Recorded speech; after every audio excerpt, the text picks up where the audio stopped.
श्रीमते रामानुजाय नमः। यो नित्यमच्युतपदाम्बुज युग्मरुक्मव्यामोहतस्तदितराणि तृणाय मेने अस्मद्गुरोर्भगवतोऽस्य दयैकसिन्धोः रामानुजस्य चरणौ शरणं प्रपद्ये। यत्पदाम्बोरुहध्यानविध्वस्ता शेषकल्मषः वस्तुतामुभयातोऽहं யாமுனேயம் நமாமிதம். ஸ்ரீயப்பதியான கண்ணனம்பெருமான் சமஸ்த லோகத்தினுடைய உஜ்ஜீவனத்திற்காக பகவத்கீதை என்னும் அற்புதமான சாஸ்திரத்தை வெளியிட்டருளினான். கீதா சுகீதா கர்த்தவ்யா கிம் அன்யைஹி சாஸ்திர சங்கிரகைஹி யாஸ்வயம் பத்மநாபஸ்ய முகபத்மாத்து வினிஸ்ருதா. பத்மநாபனான எம்பெருமானுடைய திருவாயாகிற தாமரையிலிருந்து ஒரு தேன் பெருகித்துன்னு சொன்னால் அது எவ்வளவு மதுரமாகவும் இனிமையாகவும் இருக்குமோ அதே போலத்தான் இந்த பகவத்கீதைங்கிற சாஸ்திரம் எம்பெருமானுடைய திருவாயிலிருந்து பிறந்த இந்த நூலும் அத்தனை இனிமையாகவும் மிகவும் ரசமாகவும் அமைந்திருக்கிறது என்று பெரியோர்கள் தெரிவிக்கிறார்கள். அப்படிப்பட்ட இந்த ஒரு நூலை நன்கு வாசித்து இதனுடைய அர்த்தத்தை புரிந்து கொண்டோம்னு சொன்னால் அப்போ மற்றைய நூல்களை படித்து அதனால பெறக்கூடிய அத்தனை ஞானமும் இந்த ஒன்றினாலேயே கிடைத்துவிடும்.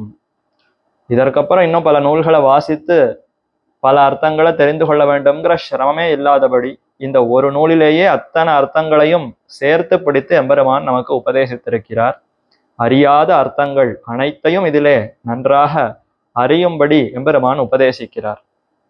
அப்படிப்பட்ட இந்த பகவத்கீதையிலே நாம் தற்பொழுது அனுபவிக்க வேண்டிய அத்தியாயம் அது 16வது அத்தியாயம்.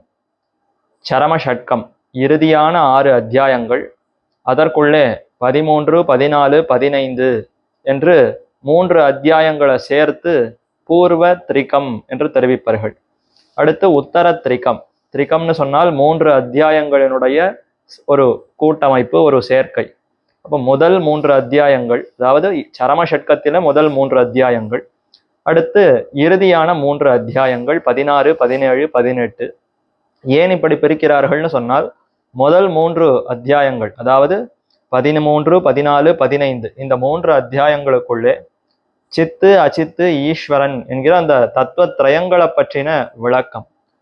அச்சித் என்ன சொல்லப்படுகிற தேகம், அதற்கு இருக்கிற தாழ்வுகள் என்ன, அது எப்படிப்பட்டது, பிரகிருத்தியிலிருந்து அது எப்படி உண்டாகிறது, இந்த சரீர தொடர்பு எத்தனை காலத்துக்கு இந்த ஜீவாத்மாவுக்கு அமைந்திருக்கிறது, எப்படி அது கட்டுப்படுத்துகிறது என்று இதையெல்லாம் நன்றாக விளக்கினார்.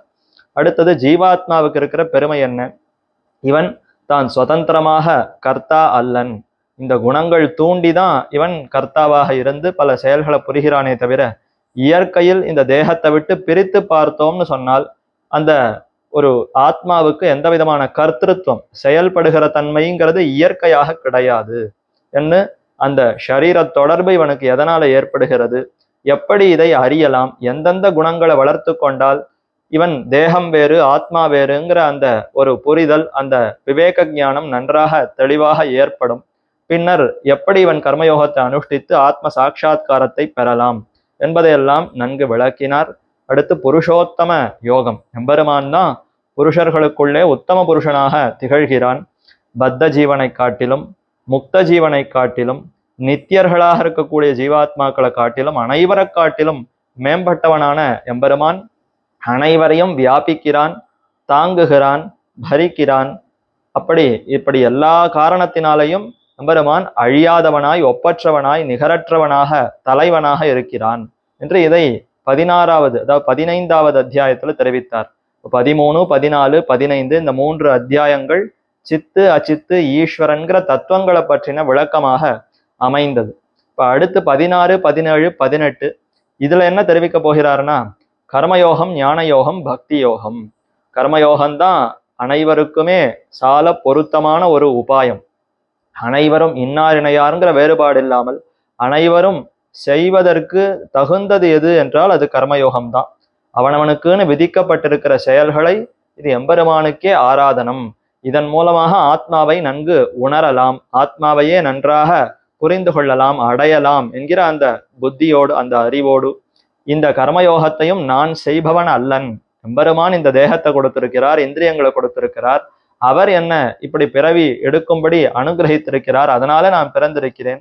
ஆகவே இந்த செயல்கள் எல்லாம் எம்பெருமானே தனக்காக செய்து கொள்ளுகிறான், அவருடைய ஒரு தொண்டாகத்தான் இது அத்தனையுமே என்னை வைத்துக்கொண்டு எம்பெருமானே செய்து கொள்ளுகிறான்ங்கிற அந்த தியாக மனப்பான்மை, அந்த கர்த்திருவ தியாகத்தோடு, ஆகவே இந்த செயல்களுக்கு உண்டான பலனும் என்னுடையதல்ல என்று அந்த பலனையும் விட்டு, இந்த செயலும் என்னுடையதல்ல, செய்பவனும் நான் அல்லன், இதற்கு உண்டான பலனும் எனக்கல்ல என்று என்ற 3 விதமான தியாகத்தோடு இந்த செயல்களை செய்ய வேண்டும், கர்மயோகத்தை செய்ய வேண்டும். அப்படி கர்மயோகத்தை நாம் அவசியம் செய்ய வேண்டும்னு எப்படி தெரிந்து கொள்வது, எதனால இதை கடைபிடிக்க வேண்டும்னா, சாஸ்திரத்துல இது விதிக்கப்பட்டிருக்கிறது. அனைவருக்குமே சாஸ்திரம்ங்கிறது ரொம்ப முக்கியமானது. அந்த சாஸ்திரத்துக்கு வசப்பட்டு இருக்க வேண்டும். ஏன் சாஸ்திரம் சொல்லித்துன்னா நான் கேட்க வேண்டுமான்னு சொன்னால், சாஸ்திரம்ங்கிறது நம்முடைய நன்மைக்காக எம்பெருமானாலே வெளியிடப்பட்டது. சாசனாத்து சாஸ்திரம் நம்மை நியமிக்கிறது, நம்மை வழிப்படுத்துகிறது. இதை செய், இதை செய்யாதேன்னு நம்மை சரியான ஒரு பாதையிலே அழைத்து கொண்டு போவது எதுவோ அதற்கு சாஸ்திரம் என்று பெயர். யார் இப்படி சரியாக நம்மை வழிநடத்த முடியும்னு சொன்னால், நமக்கெல்லாம் உற்ற தாயாக தகப்பனாக இருக்கக்கூடிய பரமாத்மா தான் நம்மை சரியாக வழிநடத்த முடியும். மாதா பித்ரு சஹசிரேபியோ வத்சலதரம் சாஸ்திரம் என்று தெரிவிப்பார்கள். மாதா பிதாக்கள், கர்ப்பத்திலிருந்து சுமந்து பெற்றெடுப்பவள் தாய். அந்த கர்ப்பத்துல சிசுவை கொடுக்க வேண்டும்னா அது தகப்பன் தான் தாயினுடைய கர்ப்பத்துக்கு சிசுவை கொடுக்கிறான். அந்த சிசுவை நன்றாக பேணி பாதுகாத்து கர்ப்பத்துல வளர்த்து பின்னர் அதை பெற்றெடுக்கிறாள். பெற்ற பின்னாடி பெறுவதற்கு முன்பும் சிரமம், 10 மாசம் சுமந்திருந்து அதற்கு எந்த ஆபத்தும் இல்லாமல் இருக்க வேண்டுமேன்னு நன்றாக நோக்கி பல விதமான அந்த காரியங்களை எல்லாம் செய்து நன்றாக கர்ப்பத்தை காக்கிறாள் ஒரு தாய். பின்னர் பெற்றெடுத்த பின்னாடி குழந்தைக்கு எந்த விதமான வியாதி, எந்த நோயும் இருக்கக்கூடாது, நல்ல ஆரோக்கியத்தோடு இருக்க வேண்டும், நல்ல விளையாட வேண்டும், நல்ல ஆகாரத்தை உண்ண வேண்டும், நல்ல படிப்பறிவு இருக்க வேண்டும்னு அதற்கு உண்டான முயற்சிகளையும் செய்து நன்றாக அதை பேணி பாதுகாப்பவர்களாகவும் இந்த பெற்றோர்களே இருக்கிறார்கள். அப்போ ஒரு குழந்தைக்குன்னு எடுத்துக்கொண்டால், ஒருவனுக்குன்னு சொன்னால் அவனுடைய மாதா பிதாக்கள், தாய் தந்தையர் எவ்வளவு அன்பை பொழிந்து அவன் அந்த ஒரு குழந்தைய நன்கு ரட்சிக்கிறார்கள், காப்பாற்றுகிறார்கள். என்ன காரணம்னா, அந்த குழந்தையினிடத்துல இருக்கக்கூடிய அளவு கடந்த அன்பினாலே அவர்கள் செய்கிறார்கள். இதே போலத்தான் சாஸ்திரம் என்பது 1000 மாதா பிதாக்கள் காட்டக்கூடிய அன்பை நம்மிடத்துல காட்டுகிறதாம். நமக்கெல்லாம் இப்ப ஒரு மாதா பிதா, ஒரு பெற்றோர்கள், அவர்கள் அந்த ஒரு குழந்தையினிடத்துல எவ்வளவு அன்பை காட்டுகிறார்கள்ங்கிறத பார்க்கிறோம். ஆனா இதை போல 1000 மாதா பிதாக்கள் ஒன்றாக இருந்து நம்மிடத்துல அன்பை பொழிந்தால், நம்மிடத்துல அன்போடு நம்மை வழிநடத்துகிறார்கள்னு சொன்னா அது எப்படி இருக்கும்? அதை போலதான் சாஸ்திரம்ங்கிறது அத்தனை அன்போடு இந்த ஒவ்வொரு ஜீவாத்மாவுக்கும் உபதேசிக்கிறது, வழிநடத்துகிறது. அப்படிப்பட்ட அந்த சாஸ்திரம்ங்கிறது என்னன்னா, எம்பெருமானுடைய ஒரு கட்டளை, எம்பெருமானுடைய ஒரு திருவுள்ளம். அவர் எத்தை மகிழ்ந்து இதை செய்யணும் நமக்கு விதிக்கிறாரோ அதுதான் சாஸ்திரம். இதை செய்யாதே, இதை செய்யணும் எம்பெருமான் தம்முடைய திருவுள்ளத்தாலே சங்கல்பிக்கிறார், நமக்கு நியமிக்கிறார். அப்படி அவர் நியமிப்பதுதான் சாஸ்திரம் என்று பெயர் பெறுகிறது. ஆகவே அந்த சாஸ்திரத்துக்கு நாம் வசப்பட்டு அதுல என்ன சொல்லியிருக்கோ அதை கேட்டு நடக்கிறோம்னு சொன்னால், அதை சொல்வதை ஏற்றுக்கொள்ளுகிறோம்னு சொன்னால், அப்ப எம்பெருமானுக்கு மிகவும் பிடித்தவர்களாக ஆகிவிடுவோம். நான் சொன்னதை அவன் நன்னா கேட்கிறானே, நான் சொல்லுவதை அப்படியே அவன் ஏற்கிறான், அதுல எந்த சந்தேகமும் இல்லாமல் அப்படியே ஒப்புக்கொள்ளுகிறான் எம்பெருமான். அத்தை பார்த்தான்னு சொன்னால், அவர் அதை தெரிந்து கொண்டார்னு சொன்னால், எம்பெருமானுக்கு எவ்வளவு ஆனந்தம் நம்மிடத்துல ஏற்படும். ஆகவே சாஸ்திரத்துக்கு வசப்பட்டிருக்க வேண்டும். அப்படி இருந்தோம்னு சொன்னால் பெருமானுடைய அந்த மட்டற்ற அந்த ஆனந்தத்தை, மகிழ்ச்சியை நாம் பெறலாம். அதனாலேயே இந்த சம்சாரத்திலிருந்து விடுபடலாம் என்று இந்த அர்த்தத்தை தான் இந்த 16வது அத்தியாயத்துல ரொம்ப முக்கியமா இப்ப கண்ணன் புரிய வைக்க போகிறார். சாஸ்திர வஷ்யத்துவம், அனைவருமே சாஸ்திரத்துக்கு கட்டுப்பட்டிருக்க வேண்டும் என்பதை தெரிய வைக்கிறார். இப்ப கீதார்த்த சங்கிரகம் என்ன ஆள வந்தார். இந்த பகவத்கீதையினுடைய சாரார்த்தங்கள், அந்த ஒவ்வொரு அத்தியாயத்துக்குன்னு இருக்கக்கூடிய விசேஷ அர்த்தம் என்ன என்பதை அழகா ஒவ்வொரு ஸ்லோகத்துல விளக்கு கொண்டு வருகிறார். அதுல இப்ப கீதார்த்த சங்கிரகத்தினுடைய 20வது ஸ்லோகம். இதிலே பகவத்கீதையினுடைய 16ஆம் அத்தியாயம், அந்த அத்தியாயத்தினுடைய சாரத்தை விளக்குகிறார் சுவாமி யாமுனாச்சாரியர். தேவாசுர விபாகோக்தி பூர்விகா சாஸ்திர வஷ்யதா தத்வானுஷ்டான விஜானஸ்தேம்னே ஷோடச உச்சியதே என்று ஆச்சரியமான ஸ்லோகம். ஷோடச உச்சியதே, 16வது அத்தியாயத்திலே இது கூறப்படுகிறது, விளக்கப்படுகிறது. என்ன? தத்துவ அனுஷ்டான விஜானஸ்தேம்னே, தத்துவம் 3 தத்துவங்களை பற்றின அறிவு, தத்துவத்ரயம், சித்து அச்சித்து ஈஸ்வரன். சித்து என்று சொல்லக்கூடிய ஜீவாத்மா, அச்சித்து என்று சொல்லக்கூடிய பிரகிருதி, அறிவற்ற ஜடப்பொருள், அதனுடைய தன்மை என்ன, இந்த இரண்டையும் நன்றாக அறிய வேண்டும். அதை நன்றாக ஆராய்ந்து பார்த்து அந்த ஞானம் நம்மிடத்துல உறுதியாக இருக்க வேண்டும். ஏதோ ஜீவாத்மாவை பற்றி கொஞ்சம் கேட்டிருக்கோம், அதே போல அச்சித்து அறிவற்ற ஜடப்பொருளை பத்தி கொஞ்சம் கேட்டிருக்கோம். ஆனா அந்த ஞானம்ங்கிறது நன்றாக உறுதியாக நம்மிடத்துல இருக்க வேண்டுமே. கொஞ்ச காலம் அதை கேட்டு விட்டு பின்னர் ஏதோ வேறு விஷயத்துல ஞானம் சென்றதுன்னு சொன்னால் அப்ப ஏற்கனவே கேட்ட அந்த ஞானம்ங்கிறது மறந்து போகலாம், இல்ல அதுவே மாறி போகலாம். வேற எதையோ கேட்கும் பொழுது அது அப்படியே தவறாக கூட புரிந்து கொள்ளலாம். இந்த மாதிரி எல்லாம் தவறான புரிதல் இல்லாமல் தத்துவத்தை பற்றின அந்த அறிவு, அந்த ஞானம்ங்கிறது நம்மிடத்துல நிலையாக உறுதியாக இருக்க வேண்டும்னு சொன்னால் அதற்காக இப்ப கண்ணனம் பெருமான் என்ன உபதேசிக்கிறான் இந்த 16வது அத்தியாயத்திலே, சாஸ்திர வஷ்யதா, சாஸ்திரத்துக்கு இவன் வசப்பட்டிருக்க வேண்டும். சாஸ்திரம் இன்னத்தை கூறுகிறதுன்னு சொன்னால் அதை அப்படியே உண்மை என நம்பி அதை ஏற்க வேண்டும். அதுல கூறப்பட்டிருக்கிறதெல்லாம் நம்முடைய நன்மைக்காகத்தான் கூறப்பட்டிருக்கிறது என்று உறுதியாக அதை ஏற்றுக்கொள்ள வேண்டும். அப்படி ஏற்றுக்கொண்டு அவன் கடைபிடிக்கிறான்னு சொன்னால் அப்பதான் இந்த தத்துவ அனுஷ்டானம், அதாவது தத்துவத்தை பத்தின அறிவோ அந்த தத்துவத்தை அடைவதற்கு உண்டான அனுஷ்டானத்தையும் நன்றாக இவன் உறுதியாக தெரிந்து கொண்டு அதிலே நிலை நிற்க முடியும். தத்துவ அனுஷ்டான விஞ்ஞானம்னு சொன்னால் தத்துவ ஞானம், தத்துவத்தை பத்தின நன்றான தெளிவான அறிவு, அப்புறம் அந்த தத்துவத்தை அடைவதற்கு உண்டான அனுஷ்டானம் வேண்டும் அல்லவா. பரமாத்மாவை பத்தி தெரிந்து கொண்டோம்னு சொன்னால் அப்பேற்பட்ட பரமாத்மாவை அடைவதற்கு உண்டான அனுஷ்டானம் வழியையும் கடைபிடிக்க வேண்டுமே. பக்தி யோகத்தை செய்ய வேண்டும். அந்த பக்தி யோகம் தொடங்கணும்னா அதற்கு முன்னாடி கர்மயோகத்தை தொடங்க வேண்டும். கர்மயோகத்தை செய்து அதனாலே நன்கு ஆத்மாவை பற்றி உணர்ந்து கொண்டு பின்னர் பர பக்தி யோகத்தை செய்து எம்பெருமானை அடைய வேண்டும். அப்ப இந்த அனுஷ்டானத்தையும் செய்ய வேண்டும். இந்த இரண்டை பத்தின ஞானம் அது நன்றாக நம்மிடத்துல உறுதியாக இருக்க வேண்டும் என்பதற்காக என்ன முதல்ல இருக்க வேண்டும்னு சொன்னால் சாஸ்திரத்திற்கு நாம் வசப்பட வேண்டும். சாஸ்திரம் கூறினதை நாம் ஏற்க வேண்டும், அதுல கூறியிருக்கதை கடைபிடிக்க வேண்டும்ங்கிற அந்த முதல் அறிவுங்கிறது நமக்கு ஏற்பட வேண்டும். அதைத்தான் இப்ப இந்த அத்தியாயத்துல கண்ணனம் பெருமான் விவரிக்கிறார். தேவாசுர விபாக உக்தி பூர்விகா, எதை முன்னிட்டு கொண்டு சாஸ்திரத்துக்கு வசப்பட்டிருக்க வேண்டும்ங்கிறத உபதேசிக்கிறாராம். இரண்டு விதமாக பிரிக்கலாம். இந்த உலகத்துல இருக்கக்கூடிய மனுஷியர்களை இவன்லாம் தெய்வ பிறவி, இவன்லாம் அசுர பிறவி. தேவ அசுர விபாக உக்தி பூர்விகா, தேவ விபாகம் அசுர விபாகம், விபாகம்னா பிரிக்கிறது. அப்ப மனுஷியர்கள் இந்த இந்த பக்தி யோகத்தை கடைபிடிக்கணும்னு சொன்னால் மனுஷர்களுக்கு மட்டும்தான் அதிகாரம். விலங்குகளோ பறவைகளோ பட்சிகளோ செடி கொடிகளோ அதுகெல்லாம் பக்தி யோகத்தை அனுஷ்டிக்க முடியாது. அப்போ இந்த விவேக ஞானம் நன்கு பகுத்து பார்த்து தேகம் வேற ஆத்மா வேறன்னு தெரிந்து கொண்டு அனுஷ்டிக்க கூடியவர்கள் மனுஷியர்கள். மனுஷர்களுக்கு மேல இருக்கக்கூடிய தேவர்கள், தேவலோகத்துல இருப்பவர்களும் அனுஷ்டிக்கலாம், அதே போல மனுஷியர்களும் அனுஷ்டிக்கலாம். இப்ப இவர்களெல்லாம் இரண்டு விதமாக பிரித்து விடலாம். இவர்கள்லாம் தேவர்கள், இவர்கள்லாம் அசுரர்கள். இல்லையே, தேவர்கள்னா சுவர்லோகத்துல இருப்பவர்கள்லாம் தேவர்கள், அவர்களுக்கு எதிரானவர்கள் அசுரர்கள், அப்படித்தானே பொதுவா நாம பிரித்து பார்க்கிறோம்னு சொன்னால் அந்த பிரிவு விடத்துல கூறப்படவில்லை. ஒவ்வொரு மனுஷனையுமே எடுத்துக்கொண்டு அந்த மனுஷனுக்கு இருக்கக்கூடிய பண்புகளை வைத்துக்கொண்டு இவன் தேவனா அசுரனான்னு பிரிக்கிறார். ஒவ்வொரு மனுஷனுக்கும் முக்குணங்கள் இருக்கா, சத்வகுணம் ரஜோகுணம் தமோகுணம். சத்வகுணத்துல நிறைய இவன் ஒழுகினான், சாத்விகனாக இவன் இருக்கிறான், சத்வகுணத்தோடு இவன் செயல்களை புரிகிறான்னு சொன்னால் அப்ப இவன் தேவ பிறவின்னு சொல்லிடலாம். அதற்கு எதிராக ரஜோகுணம் தமோகுணம் தூண்டப்பட்டு அதிலேயே இவன் மூழ்கி பல காரியங்களை புரிகிறான், அதற்கு வசப்பட்டே இவன் இருக்கிறான்னு சொன்னால் அப்ப அவனை அசுர பிறவின்னு சொல்லிவிடலாம்.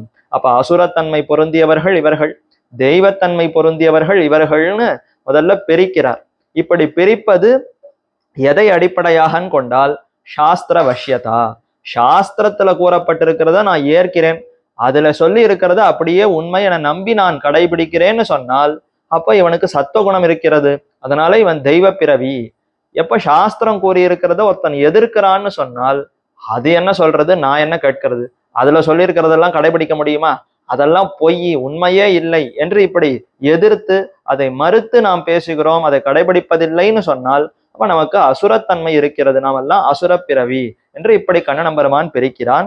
அப்போ தேவ அசுர விபாக உக்தி பூர்விகா, இவர்கள்லாம் தேவர்கள் அர்ஜுனா, இவர்கள்லாம் அசுரர்கள், இப்படி இரண்டாக பிரிக்கிறேன் என்று இப்படி தொடங்கி சாஸ்திரத்துக்கு அனைவரும் வசப்பட்டிருக்க வேண்டும் என்பதை வலியுறுத்தி, எதற்கு சாஸ்திரத்துக்கு வசப்பட்டிருக்க வேண்டும், அனைவரும் ஏன் சாஸ்திரத்தை கடைபிடிக்க வேண்டும்னு சொன்னால் அப்பதான் தத்துவ ஞானம், அதே போல அந்த ஞானத்திற்கு ஏற்ப அனுஷ்டானம், இந்த இரண்டும் நம்மிடத்துல உறுதியாக கடைபிடிக்க முடியும். உறுதியான ஞானம், உறுதியான அனுஷ்டானம் நம்மிடத்துல ஏற்பட வேண்டும்னு சொன்னால் அதற்கு சாஸ்திரத்திற்கு வசப்பட்டே இருக்க வேண்டும் என்று இந்த அர்த்தத்தை தான் 16வது அத்தியாயத்துல கண்ணன பெருமான் முக்கியமாக விளக்குகிறார். அப்ப இதிலிருந்து கர்மயோகம் அவசியம் அனுஷ்டேயம்னு தெரியுது. அனைவருமே கர்மயோகத்தை செய்ய வேண்டும். ஏன்னா கர்மயோகத்தை செய்தால்தான் ஆத்ம சாட்சா்காரத்தை பெற முடியும். கர்மயோகம் தான் அனைவருக்கும் பொருந்தும், சௌகரியமானது, சுலபமானது, அதே போல செய்வதற்கு எளிமையானது என்று இந்த பலவிதமான காரணங்களை முன்னாடி பிரதம ஷட்கத்துல தெரிவித்தார் கண்ணன். இப்ப அதை விட முக்கிய காரணம் என்னன்னா, சாஸ்திரத்துல கூறப்பட்டிருக்கிறதுன்னு சொன்னால் அதை ஏற்று நீ செய்ய வேண்டும். அதுல உனக்கு கர்மயோகம் விதித்திருக்கிறதுன்னு சொன்னால், அப்படியா சாஸ்திரத்துல கண்ணன் தெரிவித்தார்னா நான் நிச்சயம் அதை ஏத்து நடக்கிறேன் என்று அதனாலேயே ஒருத்தன் ஏற்றுக்கொள்கிறான்னு சொன்னால் அவன் தெய்வத்தன்மை பொருந்தியவன், அவன் தேவ வகுப்பிலே சேர்க்க தகுந்தவன். ஏன்னா அவன் சாஸ்திரத்துல முழு நம்பிக்கையோடு இருக்கிறானே. அப்படி சாஸ்திரத்துக்கு கட்டுப்பட்டிருத்தல்ங்கிறது மிகவும் உயர்ந்த பண்பு என்பதைத்தான் இதுல தெரிவிக்கிறார். இப்போ இதற்கு வேதாந்தாச்சாரியர் கீதார்த்த சங்கிரக ரக்ஷை என்று அற்புதமான ஒரு வியாக்கியானத்தை அருளி செய்திருக்கிறார். அத்த பூர்வ உத்தர சமஸ்த பிரதிஷ்டாபக ஷோடச அத்தியாயார்த்தः சங்கிருஹ்யதே. பூர்வ உத்தர சமஸ்த பிரதிஷ்டாபக அப்படின்னா என்ன அர்த்தம்? இந்த அத்தியாயத்திற்கு முன்னாடி இருக்கக்கூடிய அத்தியாயங்கள், அதே மாதிரி இதற்கு பின்னாடி இருக்கக்கூடிய அந்த அத்தியாயங்கள், இது அத்தனையும் சேர்த்து அதனுடைய சாரத்தை எல்லாம் சேர்த்து அதனுடைய சாரத்தை எல்லாம் நன்றாக மனசிலே வாங்கி கொள்ளுவதற்காக இந்த ஷோடச அத்தியாயார்த்தா சங்கிருஹ்யதே, 16வது அத்தியாயத்தினுடைய அர்த்தம் இவ்விடத்துல சுருக்கமாக கூறப்படுகிறது. பூர்வ உத்தர சமஸ்த பிரதிஷ்டாபகா. இந்த அத்தியாயம் தான் என்ன பண்றதுன்னு சொன்னால், இதற்கு முன்னாடி கூறப்பட்டிருக்கிற அத்தியாயங்களுடைய அர்த்தத்தையும் நன்றாக நாம் மனசிலே வாங்கி கொள்ளுவதற்கு, அதே மாதிரி இதற்கு பின்னாடி கூறப்போகிற விஷயங்களையும் நாம் ஏற்றுக்கொள்ளுவதற்கு இந்த அத்தியாயம் தான் இப்ப கை கொடுக்க போகிறது. இதுதான் நமக்கு அதை வலியுறுத்துகிறது. சாஸ்திரத்திற்கு நீ வசப்பட்டிருக்க வேண்டும்னு கண்ணன் கூறுகிறானே, அதனால தான் இந்த கீதாங்கிற சாஸ்திரத்திற்கும் நாம வசப்பட்டிருக்க வேண்டும். பகவத்கீதையும் ஒரு சாஸ்திரம் தானே. அப்ப இந்த சாஸ்திரத்திற்கும் நாம் வசப்பட்டிருக்க வேண்டும். கண்ணன் இதற்கு முன்னாடி உபதேசித்திருக்கிற அத்தனை அர்த்தங்களையும் நாம் நன்றாக உறுதியாக ஏற்றுக்கொண்டு அனுஷ்டிக்க வேண்டும்னு சொன்னால், அப்ப சாஸ்திர வஷ்யத்தை, சாஸ்திரத்திற்கு வசப்பட்டிருக்க வேண்டும்ங்கிற அந்த ஒரு பண்பு நம்மிடத்துல ஏற்பட வேண்டும். அதனால அந்த பண்பை இந்த அத்தியாயத்துலதான் கண்ணன பெருமான் விவரிக்கிறார்.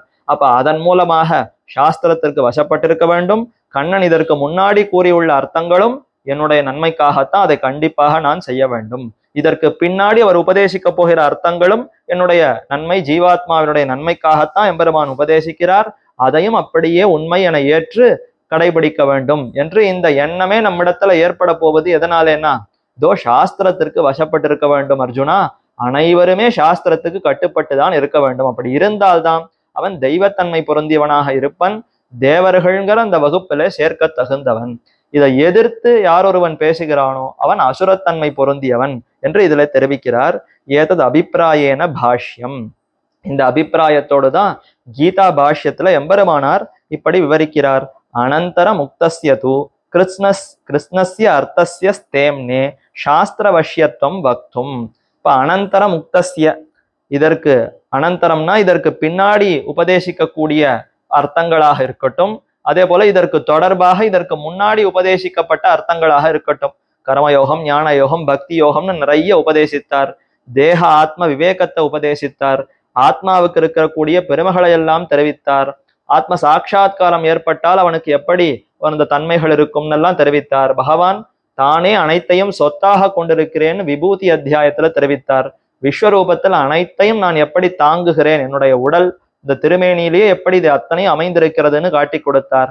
இப்ப இது இத்தனையும் இந்த சாஸ்திரத்துல கூறப்பட்டிருக்கிறதே, அதையெல்லாம் நாம ஏற்க வேண்டும், உண்மை என நம்ப வேண்டும்னு சொன்னால், சாஸ்திரம்ங்கிறது அவ்வளவு உண்மை, அவ்வளவு நன்மையை நமக்கு செய்கிறது. அந்த சாஸ்திரத்திற்கு நாம கட்டுப்பட்டிருக்க வேண்டும்ங்கிற எண்ணம் அது நமக்கு வர வேண்டுமே. அதனால அதை இந்த அத்தியாயத்துல தெரிவிக்கிறார். கிருஷ்ணஸ்ய அர்த்தஸ்ய ஸ்தேம்னே. கிருஷ்ணம்னு சொன்னால் முழுவதுமாக, அனைத்து அர்த்தங்களும் நன்றாக உறுதியாக நம்முடைய நெஞ்சத்திலே இருக்க வேண்டும். நாம என்னெல்லாம் கேட்டிருக்கோமோ அது அத்தனையும் உறுதியாக நாம் நம்ப வேண்டும், அதை உறுதிப்படுத்த வேண்டும்னு சொன்னால் சாஸ்திர வஷ்யத்துவம் முக்தம். சாஸ்திரத்திற்கு நான் வசப்பட்டிருக்க வேண்டும். சாஸ்திரம்ங்கிறது அவ்வளவு உயர்ந்ததுங்கிற எண்ணம் என்னிடத்துல ஏற்பட வேண்டும். அதை கூறுவதற்காக வக்தும் சாஸ்திர வஷ்ய தத் விபரீதயோகோ தெய்வ அசுர சர்க்கயோகோ விபாகம் ஸ்ரீ பகவான் உவாச்ச இதி. அப்ப சாஸ்திரத்திற்கு வசப்பட்டிருக்க வேண்டும்ங்கிறத தெரிவிப்பதற்கு முன்பாக யாரெல்லாம் சாஸ்திரத்துல நம்பிக்கையோடு இருக்கிறானோ, அதுல கூறுவதையெல்லாம் ஏற்கிறானோ, அவன் தெய்வங்கிற அந்த தெய்வ பிறவி தெய்வத்தன்மை கொண்டிருப்பவன்கிற அந்த பிரிவாக அவனை பிரிக்கலாம். அதே போல யாரெல்லாம் இதற்கு விபரீதமாக சாஸ்திரம் என்ன சொல்றது நான் என்ன கேட்கிறதுன்னு அப்படி பேசுகிறானோ, அதை எதிர்க்கிறானோ, அவனெல்லாம் அசுரன்கிற அந்த வகுப்புல சேர்த்து விடலாம். சாஸ்திர வஷ்ய தத் விபரீத, சாஸ்திரத்தை ஏற்கிறான், இல்ல அதெல்லாம் ஏற்க முடியாதுன்னு தெரிவிக்கிறான். இப்படி இரண்டு வகுப்புகளை தேவ அசுர சர்க்கயோகோ விபாகம், இவெல்லாம் தேவ வகுப்பு, இவெல்லாம் அசுர வகுப்புன்னு அந்த பிரிவு இதை எம்பெருமான் வெளிப்படுத்துகிறார் இந்த அத்தியாயத்திலே என்று எம்பெருமானாரும் கீதா பாஷ்யத்திலே இப்படி விளக்குகிறாராம். அதையேவ சப்ததசம் அவதாரயன்னேவம் ஏவம் அன்வபாஷத. அதையேவ சப்ததசம் அவதாரயன்னேவம் அன்வபாஷத. சப்ததசம் 17வது அத்தியாயத்தினுடைய அவதாரிகையிலையும் இதே போலத்தான் எம்பெருமானார் சாதித்திருக்கிறார். தேவாசுர விபாகோக்தி முகேன, தேவ அசுர விபாக உக்தி, தேவ வகுப்பு அசுர வகுப்புன்னு இந்த பிரிவு அதை சொல்லிக்கொண்டு அதன் வழியாக பிராப்பிய தத்துவ ஞானம், நாம அடையக்கூடியது பிராப்பியம். எதை அடையணும்? தத்துவத்தை அடையணும். பரதத்துவம் பரமாத்மாவதன் அடையணும். அந்த பரதத்துவத்தை பத்தின ஞானம், பரதத்துவத்தை அடைகை, இந்த இரண்டுக்கும் உண்டான அந்த ஞானம் பரதத்துவ ஞானம். அதே போல பிராப்தி உபாய ஞானம், பிராப்பிய தத்துவம் ஞானம்னு சொன்னால் பரமாத்மாவை பற்றின ஞானம். அதே மாதிரி தத் பிராப்தி உபாய ஞானம்னா அவரை எப்படி அடைவது, பக்தி யோகம்ங்கிற அந்த உபாயத்தை பத்தின அறிவு. இந்த இரண்டையும் வேதைக மூலம் இத்தியுக்தம். அப்ப பரதத்துவம் யாருங்கிறதும் அதே போல பரதத்தை அடைவதற்கு உண்டான வழி என்பதும் எதை அடிப்படையாக கொண்டு தெரிந்து கொள்ள வேண்டும்னா வேதங்கள் சாஸ்திரங்கள் அடிப்படையாக கொண்டுதான் தெரிந்து கொள்ள வேண்டும்.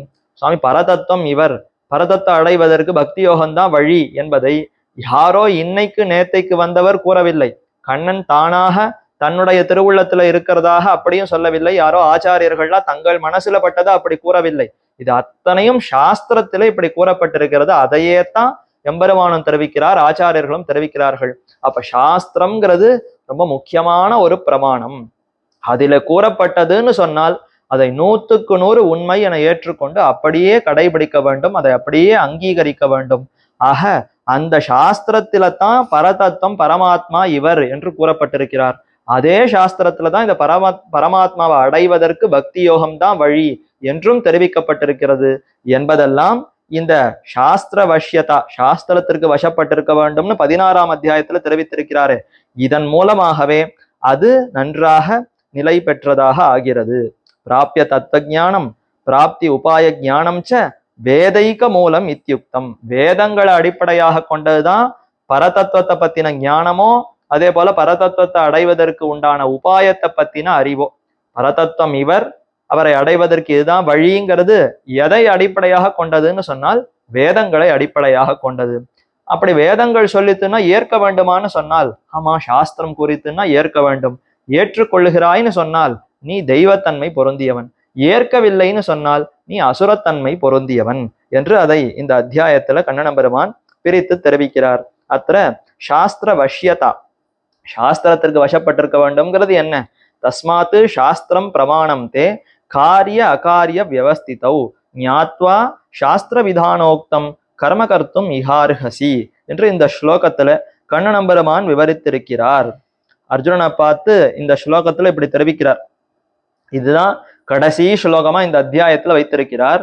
தஸ்மாத்து ஆகையால் சாஸ்திரம் பிரமாணம், சாஸ்திரம் இருக்கிறதே இதுதான் உயர்ந்த பிரமாணம். அந்த பிரமாணம்னு சொன்னால் உண்மை அறிவை ஏற்படுத்தக்கூடிய ஒரு கருவி. அதன் மூலமாகத்தான் நமக்கு உண்மையான அறிவு ஏற்படும், தெளிவான அறிவு ஏற்படும். அப்படி அறிவை ஏற்படுத்தக்கூடிய அந்த கருவிகளுக்குள்ளே ரொம்ப உயர்ந்தது சாஸ்திரம். சாஸ்திரத்தையே அடிப்படையாக கொண்டு காரிய அகாரிய வியவஸ்திதௌ, காரியம்னா செய்ய தகுந்தவை, அகாரியம்னா செய்ய தகாதவை, எதெல்லாம் செய்யலாம் எதெல்லாம் செய்யக்கூடாது என்று நிர்ணயம் பண்ணணுமா? வியவஸ்திதௌ, இதெல்லாம் நிர்ணயம் பண்ணப்பட்டிருக்கிறது. இதை செய்யாதேங்கிறதெல்லாம் ஏற்கனவே நிர்ணயம் பண்ணி வச்சிருக்கா. அது எதை அடிப்படையாக கொண்டதுன்னு சொன்னால் சாஸ்திரத்தை அடிப்படையாக கொண்டுதான் நாம இத்தை கடைபிடிக்க வேண்டும். இந்த காரியங்கள் எல்லாம் நாம செய்கிறோமேன்னு சொன்னால் சாஸ்திரத்துல கூறப்பட்டிருக்கிறது செய்கிறோம். இதையெல்லாம் தவிர்க்கிறோமே, செய்யக்கூடாதுன்னு கூறுகிறார்களேன்னா அதுவா சாஸ்திரத்துல இதை செய்யக்கூடாதுன்னு கூறியிருப்பதினாலே செய்யவில்லை என்று. இது அனைத்திற்கும் மூலமாக இருப்பது சாஸ்திரம். ஞாத்வா சாஸ்திர விதானோக்தம் கர்ம கர்த்தும் இஹ அருகசி. ஆகவே அந்த சாஸ்திரத்தை அறிந்து கொண்டு அதுல கூறப்பட்டிருக்கிற அந்த விதிமுறைகளை நன்றாக அறிந்து கொண்டு கர்ம கர்த்தும், அவனவன் தனக்குரிய செயல்களை செவ்வனே செய்ய வேண்டும் அர்ஜுனா என்று அர்ஜுனனை பார்த்து தெரிவிக்கிறார். இது அத்தியாய அந்திம ஸ்லோகேன உக்தா. இந்த அத்தியாயம் 16வது அத்தியாயத்தினுடைய இறுதியான ஸ்லோகத்துல கண்ணன் பெருமான் இதைத்தான் தெரிவிக்கிறார். ஆகவே சாஸ்திரத்திற்கு வசப்பட்டிருக்க வேண்டும்ங்கிற அந்த விஷயம் இருக்கிறதே, அதுதான் இந்த அத்தியாயத்துல கண்ணன் பெருமான் ரொம்ப வலியுறுத்தி தெரிவிக்கிறார். இதனாலதான் கீதைங்கிற சாஸ்திரத்தை முழுவதுமாக நாம் அப்படியே அங்கீகரித்து அதுல கூறப்பட்ட விஷயங்களும் உண்மை என்று ஏற்க வேண்டும். அப்படி ஏற்றுக்கொண்டோம்னு சொன்னால் நாமும் தெய்வ பிறவியாக தெய்வத்தன்மை பொருந்தியவராக ஆவோம். அதை ஏற்கவில்லைன்னு சொன்னால் அப்ப அசுரத்தன்மை பொருந்தியவனாக ஆகிவிடுவோம் என்றுதான் கண்ணன் இதுல இப்படி விவரிக்கிறார். இனி மேற்கொண்டு இந்த 16வது அத்தியாயத்துல இருக்கக்கூடிய சில ஸ்லோகங்களை பார்த்து எப்படி அந்த கண்ணனம்பெருமான் இந்த தேவத்தன்மை பொருந்தியவர்கள் அசுரத்தன்மை பொருந்தியவர்கள்ன்றத அந்த பிரிவை எப்படி காட்டுகிறார்னு பார்க்கலாம்.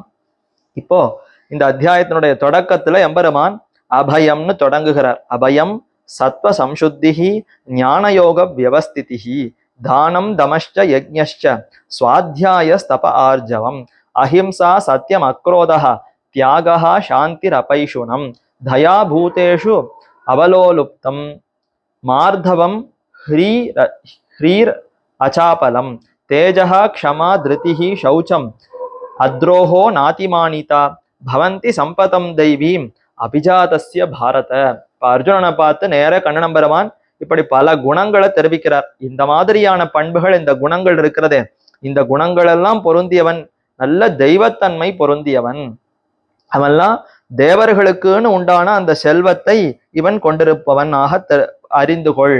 இந்த தன்மைகள் எல்லாம் இவனிடத்துல இருக்குன்னா அவன் தேவர்களுக்கு என்ன பெருமையோ, தேவகோஷ்டியில இருப்பவர்களுக்கு என்ன தன்மையோ, அவர்களுக்கு என்ன சிறப்போ அந்த சிறப்பு இவர்களிடத்திலையும் இருக்கிறதுன்னு உணரலாம்.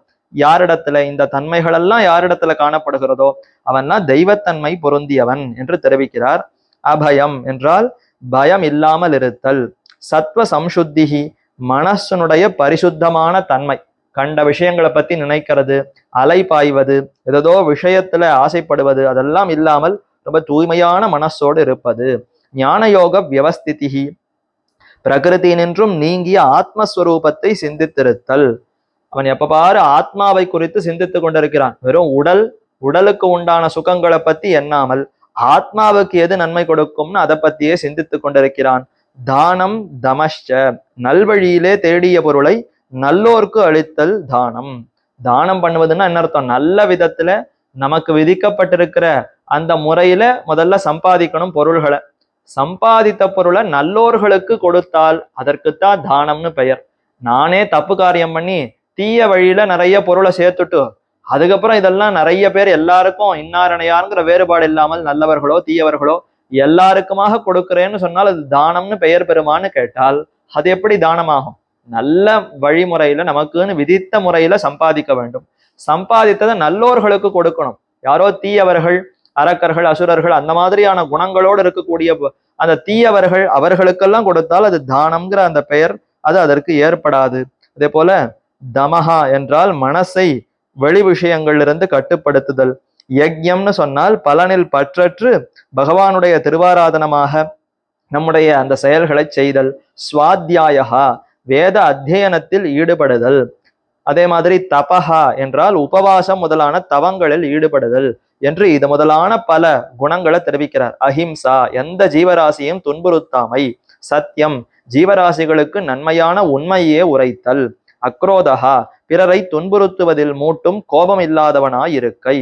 அக்ரோதகம், குரோதம்னா கோபம், அக்ரோதகான்னா கோபம் இல்லாமல் இருத்தல். அந்த கோபம் என்ன பண்ணும்னா இன்னார் இணையாருங்கிற வேறுபாடே பார்க்காது. கோபம் வந்துடுத்துன்னா குருத்வா குருனபி, குருவை கூட கொலை செய்வதற்கு, குருவுக்கு கூட ஆபத்தை ஏற்படுத்துகிற அளவிற்கு ஒருவனுக்கு கோபம்ங்கிற அந்த தீய பண்பு அப்படி செயல்பட வைக்கும். ஆகவே கோபத்தை தவிர்க்க வேண்டும். தியாகா, தனக்கு நன்மையை விளைக்காத உடைமைகளை கைவிடுதல். தியாகம் பண்றதுன்னா நமக்கு எதெல்லாம் நன்மையை கொடுக்காதோ அதையெல்லாம் விட்டு விடுதல். சாந்திஹி, மனம் தவிர்ந்த இந்திரியங்களை சப்தாதி விஷயங்களில் பாயாமல் தடுக்க பழகுதல். சாந்தி, நல்ல அமைதியா இருக்கிறதுன்னா என்ன அர்த்தம்? இந்திரியங்களை அதனுடைய விஷயத்துல ஈடுபடாமல் தடுத்து வைக்கிறோம்னு சொன்னால் அப்ப சாந்தி ஏற்படும். அபைஷுணம், பிறருக்கு தீங்கு விளைக்கும் கோட்சொல்லுதலை தவிர்த்தல்.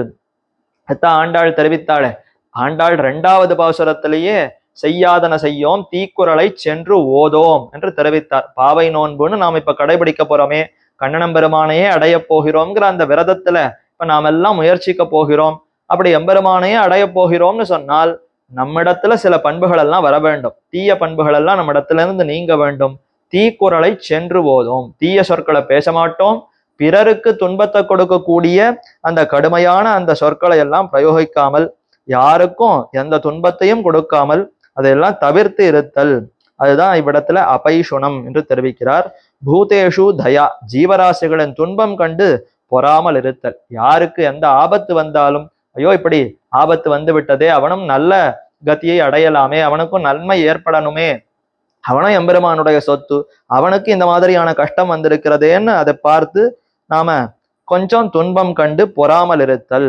ஜீவராசிகளின் துன்பம் கண்டு ஐயோ என்று இரக்கப்படுதல். இதுதான் பூதேஷு தயா. அலோலுப்துவம், விஷயங்களில் பற்றின்மை.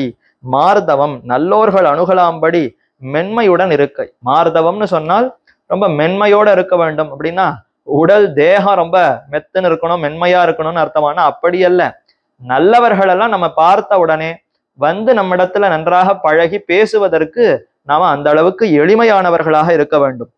அதுதான் இவ்விடத்துல மார்தவம்னு தெரிவிக்கிறார்.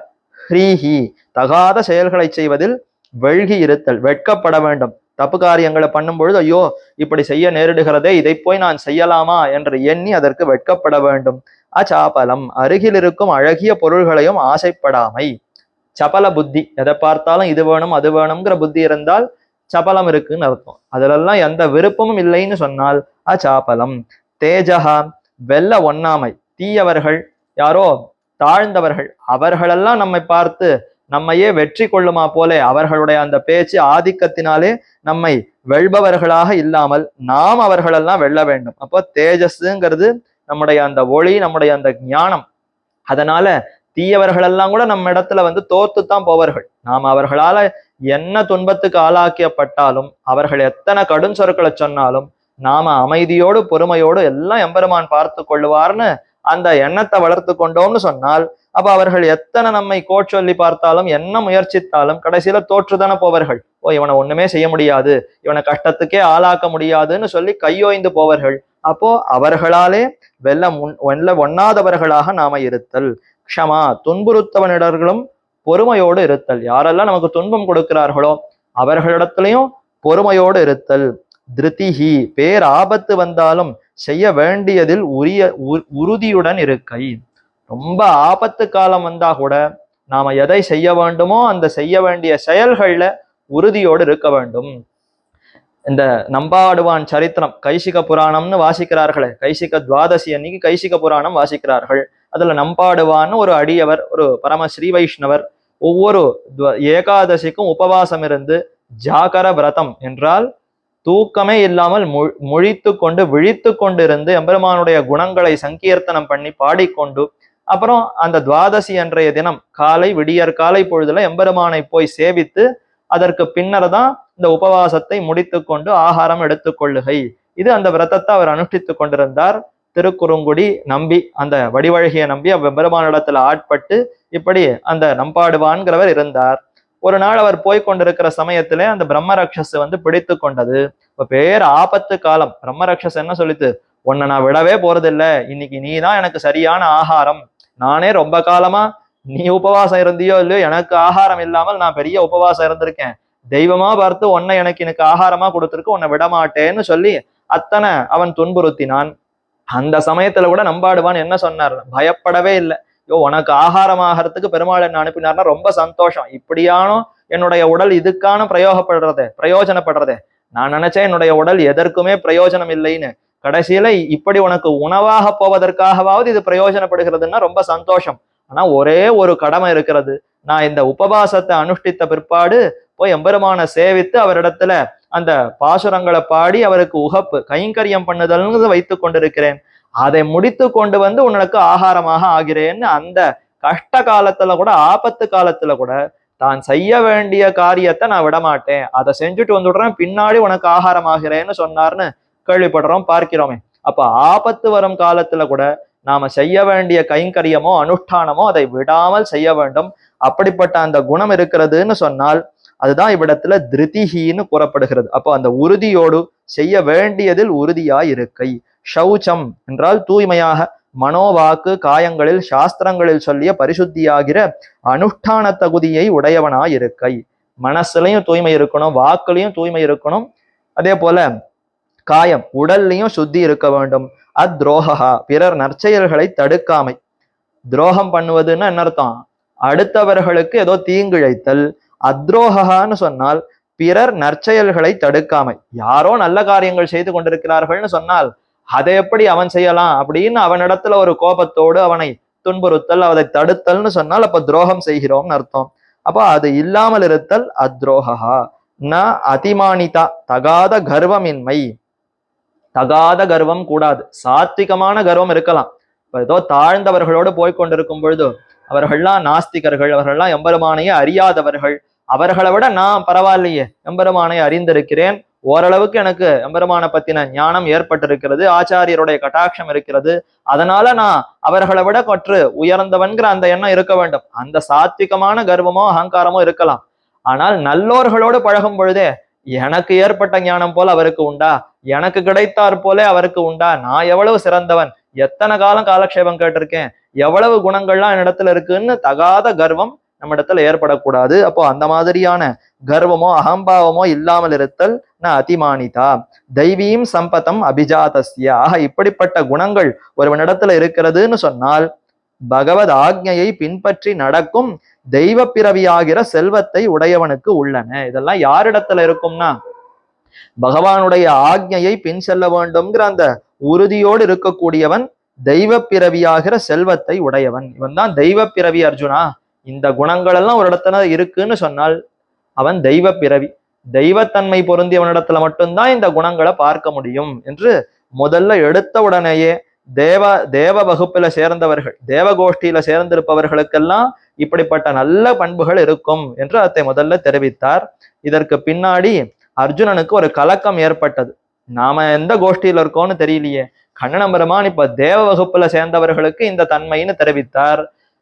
அவர் என்னன்னு நினைத்து கொண்டிருக்கிறாருன்னு தெரியலையே, நான் தேவ வகுப்புல சேர்ந்தவனா அல்ல அசுர வகுப்புல சேர்ந்தவனா தெரியலையேன்னு அவன் அர்ஜுனனுடைய முகத்துல ஒரு பெரிய கலக்கம் ஏற்பட்டதாம். அப்போ எம்பெருமான் அவரை பார்த்து, நீ கவலைப்படாதே, மாசுஜ சம்பதம் தெய்வீம் அபிஜாதோசி பாண்டவ என்று தெரிவிக்கிறார். அதற்கு முன்னாடி இப்ப அசுரத்தன்மை பொருந்தியவர்களுக்கு என்னங்கிறதையும் ஒரு ஸ்லோகத்துல விவரிக்கிறார். தம்போ தர்போ அதிமானஷ்ச குரோதா பாருஷ்யமேவச்ச அக்ஞானம் ச அபிஜாதஸ்ய பார்த்த சம்பதம் ஆசுரீம். ஆசுரீம் சம்பத். அசுர கோஷ்டியில சேர்ந்தவர்களுடைய செல்வம் என்ன தெரியுமா? அசுரர்களுக்கெல்லாம் இருக்கக்கூடிய தன்மைகள் என்ன, அதை ஏன் செல்வம்னு தெரிவிக்கிறார்? ஆசுரீம் சம்பதம்னு சொன்னால் அசுரர்களுக்கு உண்டான ஒரு செல்வம், அவர்களுக்கு இருக்கக்கூடிய ஒரு செல்வம்னு தெரிவிக்கிறார். பகவத் ஆக்ஞையை மீறி நடக்கும் அசுரர்க்குரிய செல்வத்தை உடையவனுக்கு, பகவானுடைய ஆக்ஞையை மீறி நடக்கக்கூடிய அந்த அசுரத்தன்மை, அசுரர்களுக்கு உண்டான குணங்கள், அதை செல்வம்னு தெரிவிக்கிறார். என்ன, அவனுடைய அவனுடைய எண்ணத்தின்படி அது அவனுக்கு செல்வம் தானே. நான் நல்ல பலசாலி, என்னுடைய தேகம் என்னுடையதான், நான் தான் இதை எத்தனையும் சம்பாதிச்சிருக்கேன், நான் தான் என்னுடைய சுகங்களுக்கு காரணம், எல்லாம் என்னாலத்தான் நடக்கிறதுன்னு சொல்லி தன்னுடைய அந்த இல்லாத பொல்லாத பெருமைகளை எல்லாம் தனக்கு செல்வமாகத்தான் அவன் மதிக்கிறான். இப்ப அவனுடைய எண்ணத்தின்படி அது அவனுக்கு செல்வமாகத்தான் இருக்கிறது. அதனால கண்ணனும் இதெல்லாம் அசுரர்களுக்கு உண்டான செல்வம் என்றே பிரித்து தெரிவிக்கிறார். தம்பஹா என்றால் எல்லாத்துலயும் புகழை எதிர்பார்த்தே அனைத்து காரியங்களையும் செய்தல். அதே போல தர்பகா, சப்தாதி விஷயங்களை அனுபவிப்பதில் உண்டாகும் செருக்கு. செருக்குன்னா நல்ல அகங்காரம், நல்ல கர்வம். அதிமானஷ, அதிகமான கர்வம். செருக்குன்னா கொஞ்சம், அதிகமாக அதிகமாக அதுவே அதிமானகான்ற அந்த பெயரை பெறுகிறது.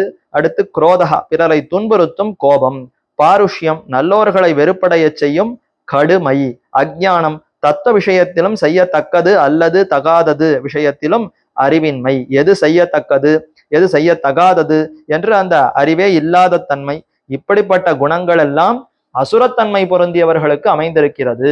அசுரர்கள் இதையே தங்களுக்கு செல்வம், சிறந்த பண்புகள் என்று நினைத்து கொண்டு மயங்குகிறார்கள், கர்வப்படுகிறார்கள் என்று சொல்லி, தெய்வீ சம்பத் விமோக்ஷாய நிபந்தாய ஆசுரீமதா.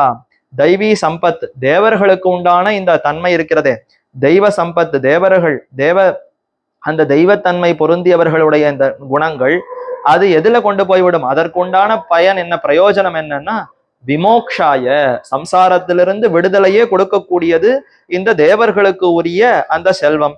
என்னுடைய ஆணை, பகவத் ஆக்ஞையை பெண் செல்வதாகிற இந்த தெய்வத்தன்மை இருக்கிறதே, அது அந்த செல்வம்ங்கிறது சம்சார விடுதலைக்கு உபாயமாக அமைகிறது.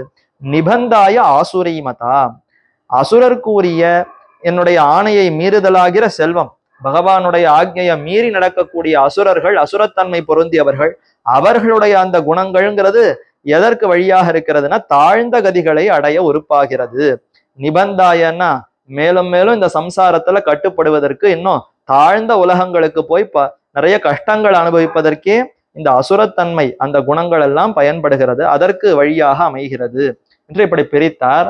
இதை கேட்டுட்டு அர்ஜுனனுக்கு ஒரே கலக்கம் ஏற்பட்டது. அவனுடைய முகத்தை பார்த்து கண்ணனே புரிஞ்சுட்டார். ஐயோ, இவன் கவலைப்படுறான், நாம எந்த வகுப்புல இருக்கோம்னு தெரியலையே, நம்ம நல்லவனா நினைச்சுட்டு இருக்காரா, நம்ம தேவனா நினைச்சுட்டு இருக்காரா, அசுரனா நினைச்சுட்டு இருக்காரா தெரியலையேன்னு கலங்க. மாசுஜ சம்பதம் தெய்வீம் அபிஜாதோசி பாண்டவ. பாண்டு குலத்துல பிறந்திருக்கக்கூடிய அர்ஜுனா, பாண்டவனே, உன்னை போய் நான் அசுரன்னு நினைப்பனா? நீ கண்டிப்பா தெய்வத்தன்மை பொருந்தியவதான், கவலையே படாதே. மா சுச்சகா, எதற்கு கவலைப்படுகிறாய், எதற்கு வருந்துகிறாய், வருந்தாதே என்று சொல்லி, நீ தேவருக்கு உரிய செல்வத்தை நிறைவேற்ற பிறந்த தெய்வ பிறவியே ஆகிறாய்.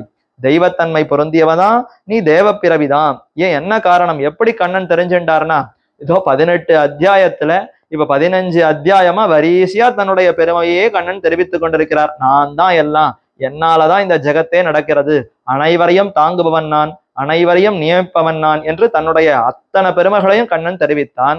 இப்ப ஒரு அசுரனா இருந்தா என்ன, முதல்ல எழுந்திருந்து, அது என்ன எல்லாம் உன்னால ஆகிறது, நான் தான் இந்த லோகத்தை எல்லாம் நடத்துறேன், நான் தான் முதல்ல இந்த உலகத்துல இப்படி அதை செய்தேன் இதை செய்தேன்னு கத்திய தூக்கி கொண்டு வந்து எதையுமே ஏற்க மாட்டான். என்னோட சண்டை போட்டு முதல்ல இது அத்தனையும் மறுத்து விடுவான். உட்கார்ந்து கேட்க கூட அவனுக்கு பிடிக்காது. 2 நிமிஷம் கேட்டு 3வது நிமிஷமே எழுந்து போய் விடுவான். ஆனால் நீயோ பொறுமையாக இருந்து கொண்டு கேட்கிறாய்ன்னு சொன்னால், அப்ப என்னிடத்துல உனக்கு அசூயை பொறாமை இல்லை. கண்ணன் சொல்வதெல்லாம் உண்மை என நீ நம்புகிறாய், நான் சொல்லுவதையெல்லாம் அப்படியே ஏற்கிறாய், மேலும் விருப்பத்தோடு கேட்கிறாயே. ஐயோ, தலையெழுத்தே இன்னும் கேட்கவில்லை, உன்னுடைய முகத்தை பார்த்தாலே நல்ல பிரகாசத்தோடு ஆனந்தத்தோடு கேட்கிறாய், இத்தனை தன்மைகள் உன்னிடத்துல இருக்கிறதுன்னு சொன்னால் நிச்சயம் நீ தெய்வ பிறவிதான் அர்ஜுனா, எதற்கு கலங்குகிறாய் என்று சொல்லி அந்த அர்ஜுனனுடைய கலக்கத்தை போக்கடித்தான் கண்ணன். அப்போ அர்ஜுனன் என்பவன் தெய்வத்தன்மை பொருந்தியவன்னு இந்த ஸ்லோகத்துல தெரிவித்து விட்டு, இனி மேற்கொண்டு கண்ணன் இந்த உலகத்துல இப்படி 2 பிரிவுகள்ங்கிறது ரொம்ப காலத்துக்கு முன்னாடியிலேருந்தே இருக்கு, படைக்கும் பொழுதே இவர்கள் இந்த தன்மையோடு படைக்கப்பட்டார்கள் என்று அதை தெரிவிக்கிறார். துவௌ பூதசர்கௌ லோகேஸ்மின் தெய்வ ஆசுர ஏவச்ச தெய்வோ விஸ்தரஷா புரோக்த ஆசுரம் பார்த்த மேஷ்ருணு. அஸ்மின் லோகே, இந்த கர்மலோகத்திலே, இந்த சம்சார மண்டலத்திலே ஜீவராசிகளின் உற்பத்தி, அந்தந்த ஜீவாத்மா படைக்கப்படும் பொழுதே இவர்கள்லாம் இந்த தெய்வத்தன்மையோடு இருப்பார்கள். மேற்கொண்டு இவர்கள் அந்த தெய்வத்தன்மையை அடைவதற்கு நல்ல அந்த தன்மைகளோடு இருப்பார்கள். தேவருக்கு உரியது என்றும், அதே போல ஆசுர ஏவச்ச அசுரருக்கு உரியது என்றும், இப்படி இருவகைப்பட்டது. தேவர்க்குரிய ஆச்சாரம் விரிவாக சொல்லப்பட்டது, அசுரர்க்குரிய ஆச்சாரத்தை என்னிடமிருந்து கேட்பாயாக. இப்ப இதற்கு முன்னாடி இத்தனை அத்தியாயத்துல தேவர்களுக்கு உண்டான ஆச்சாரத்தை தான் கண்ணன் தெரிவித்தார். கர்மயோகத்தை செய்தலோ, ஞான யோகத்தை செய்தலோ, பக்தி யோகத்தை அனுஷ்டித்தலோ, எம்பெருமானுடைய பெருமைகளை நன்கு இடைவிடாமல் சிந்தித்தலோ, ஐஸ்வர்யார்த்தி, பகவல் லாபார்த்தி, அதே போல கைவல்யார்த்தி, இவர்கள் எல்லோருமே நல்லோர்கள் தானே, தெய்வத்தன்மை பொருந்தியவர்கள், சாஸ்திரத்தை மதிக்கிறார்கள், சாஸ்திரத்துல கூறின அர்த்தங்களை எல்லாம் உண்மை என ஏற்றுக்கொள்ளுகிறார்கள். அப்ப அவர்களுடைய தன்மையெல்லாம் நன்றாக கூறிவிட்டார் இத்தனை அத்தியாயத்திலே.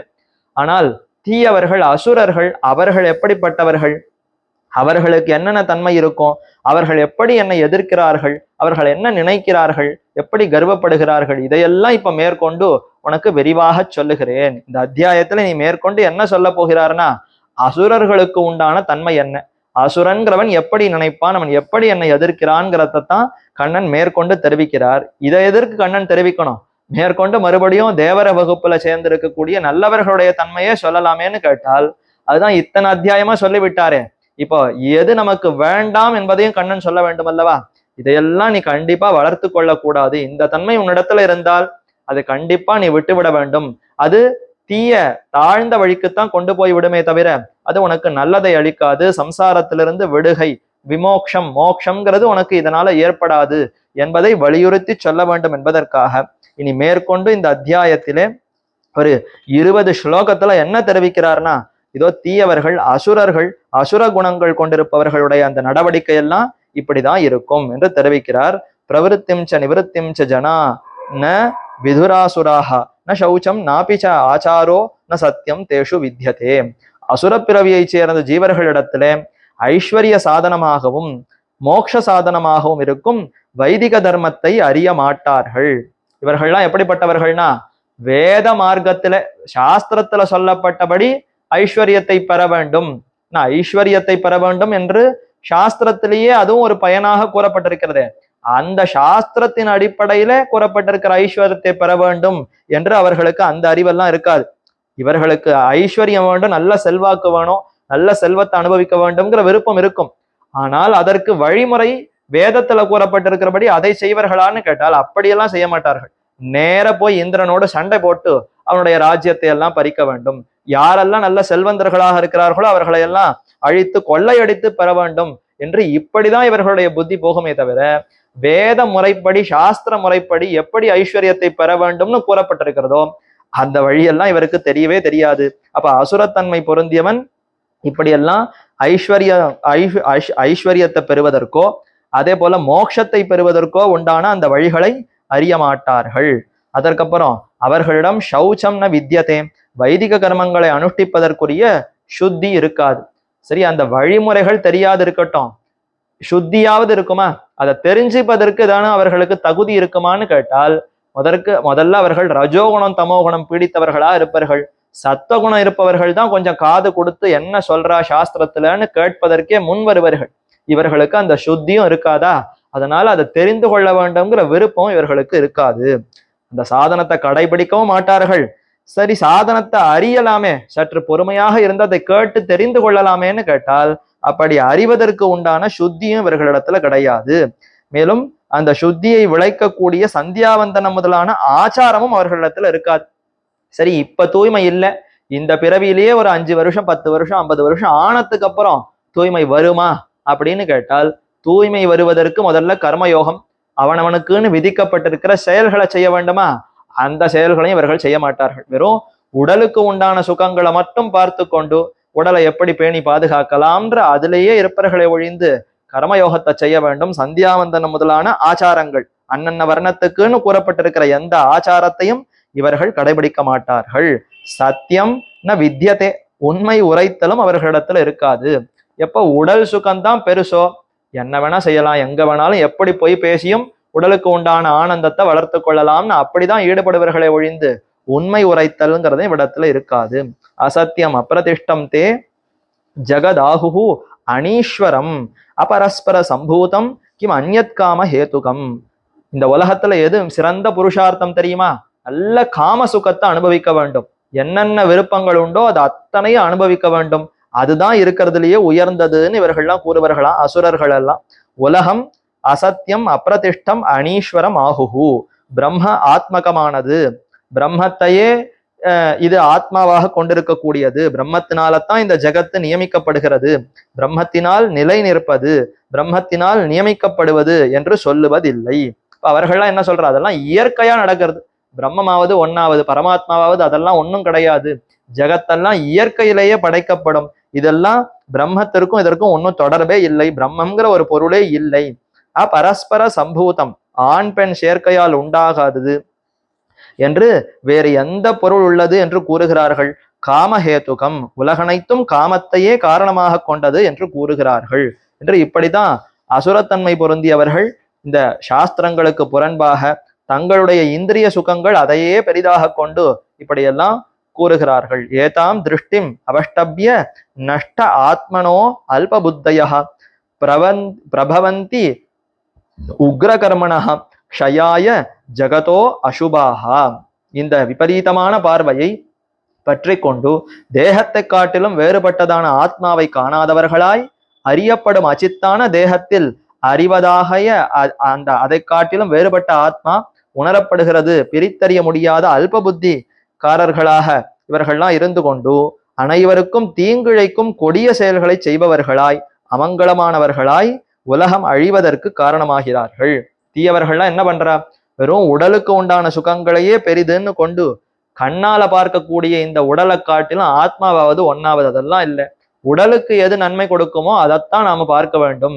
நல்ல ஆகாரத்தை சாப்பிட்டு நல்ல ஆரோக்கியத்தோடு நிறைய சுகத்தை அனுபவித்து கொண்டு இப்படியே இருக்க வேண்டும்னு கண்டதே காட்சி கொண்டதே கோலம்னு இத்தையே உபதேசித்து தாங்கள் அனுஷ்டிப்பது மட்டும் இல்லை, தங்களுடைய உறவுக்காரர்கள், தங்களுக்கு வேண்டிய நண்பர்கள், அதே போல ஆஸ்திகர்கள் யாரை பார்த்தாலும் நீங்க செய்வதெல்லாம் ஒன்றும் பிரயோஜனம் இல்லை, இந்த உலகத்துல நல்லா நெய் பால் தயிர்னு இதெல்லாம் சாப்பிட்டு அனுபவிப்பதற்குத்தான் உலகம் என்று இப்படியே கூறி கூறி அனைவருக்கும் இதையே உபதேசித்து கொண்டு அல்ப புத்தி, தாழ்ந்த புத்தி கொண்டிருப்பவர்களாய், அதே போல அனைவருக்கும் தீங்கிழைக்கும் கொடிய செயல்களை செய்பவர்களாய் இப்படி இருப்பவர்களால நாளடைவுல என்ன ஆகும்னா, அப்ப என்னுடைய உடல் தான் பெருசுன்னு ஒருத்தன் பார்க்கிறான்னு சொன்னால் அதற்கு என்ன நன்மையோ அதை செய்வதற்கு துணிந்து விடுவான்.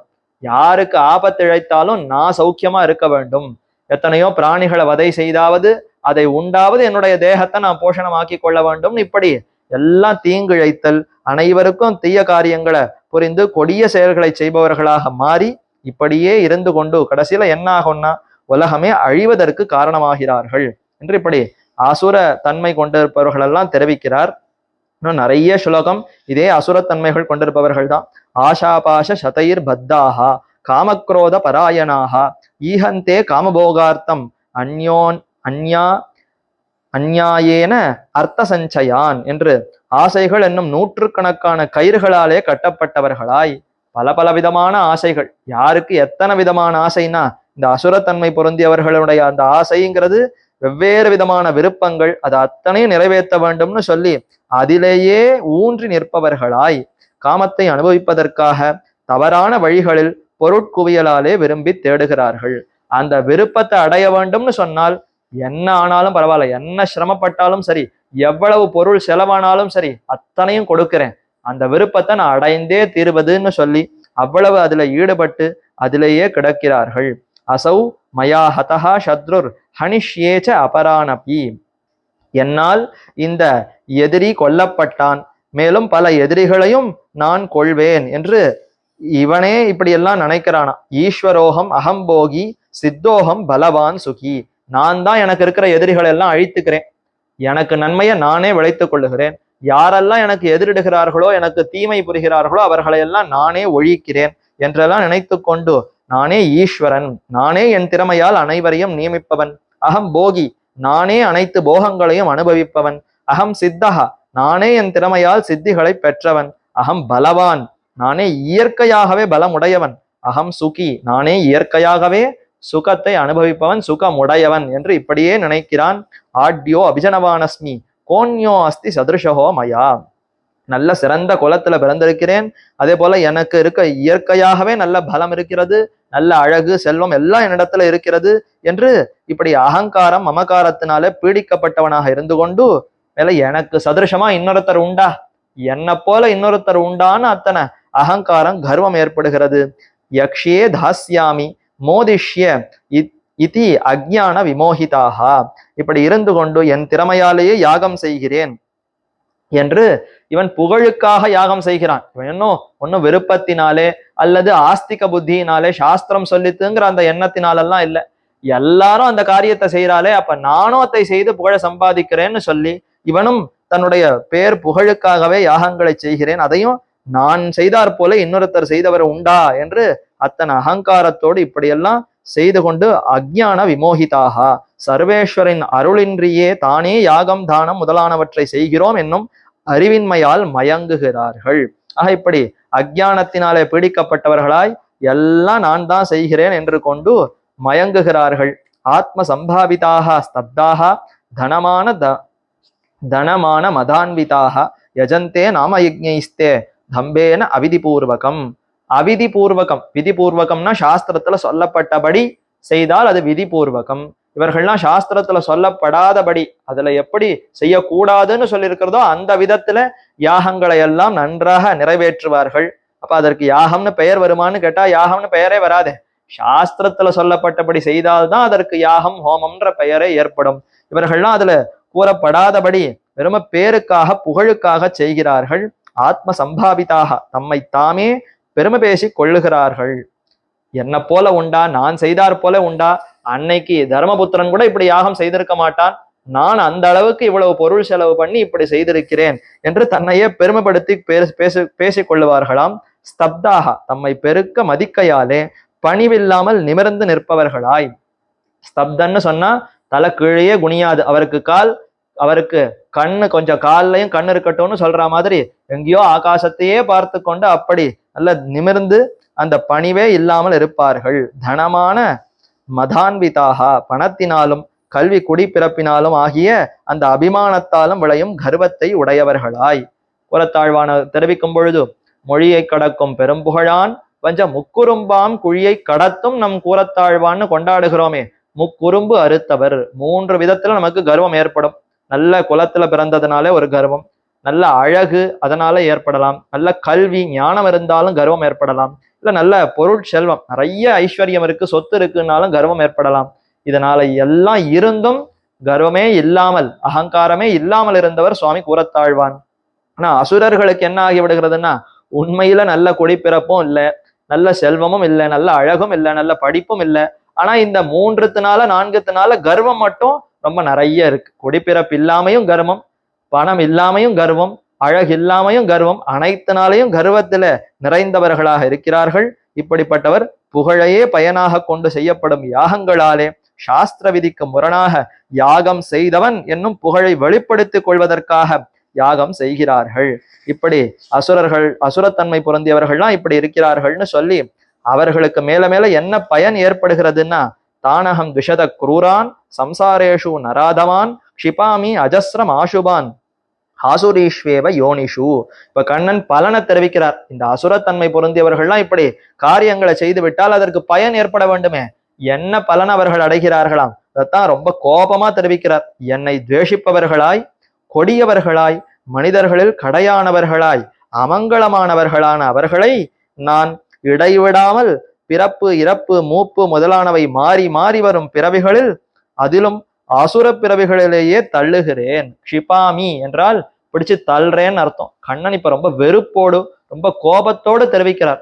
அவருக்கு வெறுப்பு வருமா கோபம் வருமா? வரவே வராது. அனைவருக்கும் இயற்கையில மாதா பிதாவாக இருக்கக்கூடிய வெம்பெருமானும் நம்மிடத்துல கோபப்படுகிற அளவிற்கு இவன் நடந்து கொள்ளுகிறான்னு அவ்வளவு அந்த குரூரத்தன்மை தெரிவிக்கப்படுகிறது. அந்த அசுரத்தன்மைகளோடு நாம இப்படி இடைவிடாமல் செய்து கொண்டிருந்தோம்னு சொன்னால் கருணாமூர்த்தியான எம்பெருமானுக்கு கூட நம்மிடத்துல சீற்றம் பிறந்துவிடும்.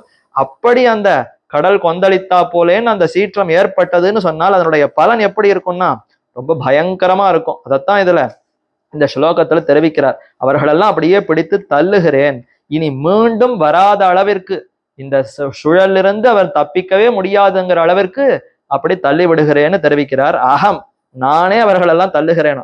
த்விஷதா குரூரான் என்னை எதிர்ப்பவர்களாய் ரொம்ப கொடியவர்களாய் சம்சாரேஷு நராதமான். சம்சாரத்துல நரர்கள் மனுஷர்கள் இருக்கிறார்கள், ஆனா இவர்கள்லாம் மனுஷர்களிலே மிகவும் தாழ்ந்தவர்கள், ரொம்ப கொடியவர்கள், அமங்கலமானவர்களான துளி கூட அவர்களிடத்துல மங்களத்தன்மைங்கிறதே கிடையாது.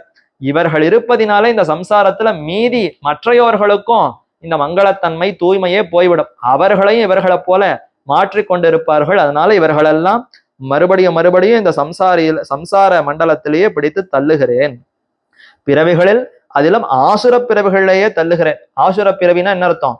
மறுபடியும் இதே அசுரத்தன்மையோட இவர்கள் சிக்கி கொண்டு இதுல இருந்து மேலவே வர வேண்டாம் என்று அந்த அளவிற்கு வெறுப்போடு தள்ளிவிடுகிறாராம். இவன் மறுபடியும் அசுரத்தன்மையோட இருக்கட்டும், மறுபடியும் மாறி மாறி இப்படியே பிறந்து கொண்டு அனுபவிக்கட்டும்னு அத்தனை கோபத்தோடு தெரிவிக்கிறார். ஆசுரீம் யோனி மாபன்னா மூடா ஜன்மணி ஜன்மணி மாம் அப்பிராப்பியைவ கௌந்தேய ததோ யாந்தி அதமாம் கதிம். மேல அதற்கப்புறம் என்ன பலன் அவனுக்கு ஏற்படுகிறது? ஆசுரீம் யோனி மாபன்னாக, முன் ஸ்லோகத்தில் சொன்னபடி பிறவிகளை அடைந்த இவர்கள் மேல்வரும் ஜன்மங்கள் தோறும் என்னை பற்றின விபரீத ஞானம் வளர பெற்றவர்களாய் என் விஷயமான அறிவை அடையாமலேயே அந்தந்த ஜன்மங்களை காட்டிலும் தாழ்ந்த கதிகளையே அடைகிறார்கள். ஒவ்வொரு ஜென்மத்திற்கு அடுத்த ஜென்மம் அடுத்த ஜென்மம் இன்னும் தாழ்ந்து போய் என்னை பற்றின அந்த ஞானமே துளியும் ஏற்படாத அளவிற்கு அவர்களெல்லாம் நசித்து போகிறார்கள், மிகவும் துன்பத்துக்கு ஆளாகிறார்கள் என்று அத்தனை ரொம்ப கடுமையாக எம்பெருமான் தெரிவிக்கிறார். இந்த ஒரு ஸ்லோகம், இப்படிப்பட்ட ஸ்லோகங்களை தான் பிரமாணமாக காட்டி, நாம பண்ணியிருக்கிற நம்முடைய அந்த செயல்கள்ங்கிறது எப்படின்னு நம்மளால இப்ப தெரியாது. அனாதி காலமா பிறந்து கொண்டிருக்கிறோம், எத்தனையோ ஜென்மங்கள் கடந்து விட்டனன்னு சொன்னால் அப்ப எந்த ஜென்மத்திலையும் திருந்தலையே. ஏதான ஒரு ஜென்மத்துல திருந்தி இருந்தோம்னு சொன்னால் கண்டிப்பா அந்த ஜென்மத்திலேயோ அடுத்த ஜென்மத்திலேயோ எம்பெருமானை போய் அடைந்திருக்கலாம். இன்னும் பிறந்து கொண்டிருக்கிறோம்னு சொன்னால் ரொம்ப அனாதி காலமான பாப்பங்கள் நம்ம இடத்துல இருக்கு. எம்பெருமான் அதையெல்லாம் பார்த்தார்னு சொன்னால் நிச்சயம் நம்ம இடத்துல சீரி தான் அருளுவார். ஆகவே அவரிடத்துல சீற்றம் தான் நமக்கு அதிகரிக்கும். அதனால தான் ஸ்ரீ வைஷ்ணவ சம்பிரதாயத்திலே ஆச்சாரிய அபிமானத்திலே ஒதுங்குகை.